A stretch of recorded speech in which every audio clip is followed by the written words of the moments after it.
Hello and welcome to the DIY Investing YouTube channel. We are working through every company in the S&P 500, and today is Boston Scientific Corporation, ticker BSX.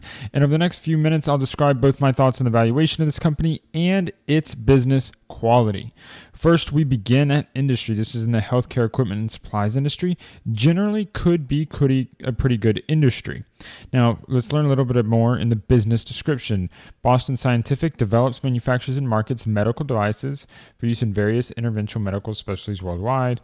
3 segments: med surg, rhythm and neuro, and cardiovascular. They offer devices to diagnose and treat these conditions, various conditions.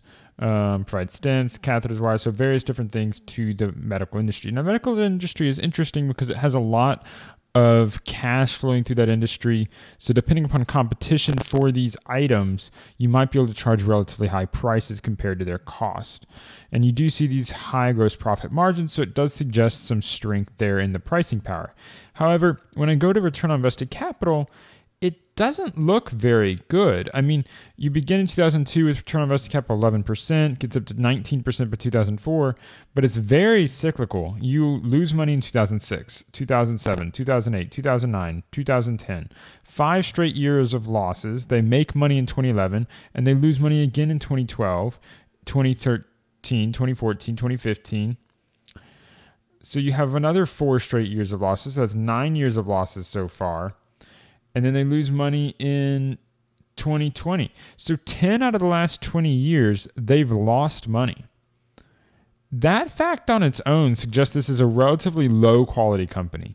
If you're losing money half the time, it's going to be very, very hard to compound wealth. It's going to be very hard to make good amounts of money as a shareholder. It also translates to low returns on capital over time.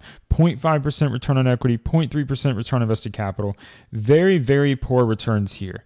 The valuation also is crazy. A PE of 70 on a company with these level of returns is mind-boggling, because what this suggests to me is this company should be trading at a PE of like 5 or 3, because that will at least give you an opportunity to have 10% returns across a decade. If you're able to buy it at a yield of 20%, then you can offset those earnings years with losses and maybe have a chance. But a PE of 3 to 5 is way off from this PE of 70. So it looks extremely overvalued. The 10-year CAGRs on revenue, 4.5%, EPS 9%.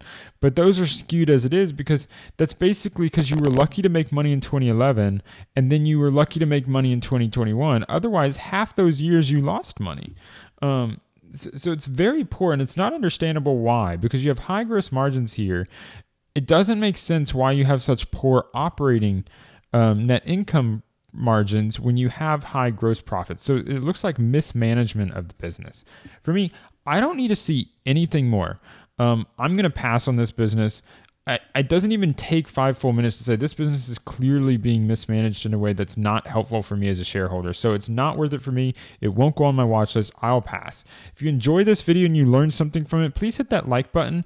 And if you'd like to see myself work through every company in the S&P 500, please hit that subscribe button and ring the bell so you can get notifications as I upload new videos each and every week on investing, looking at individual companies, and helping you to understand how to analyze them quickly.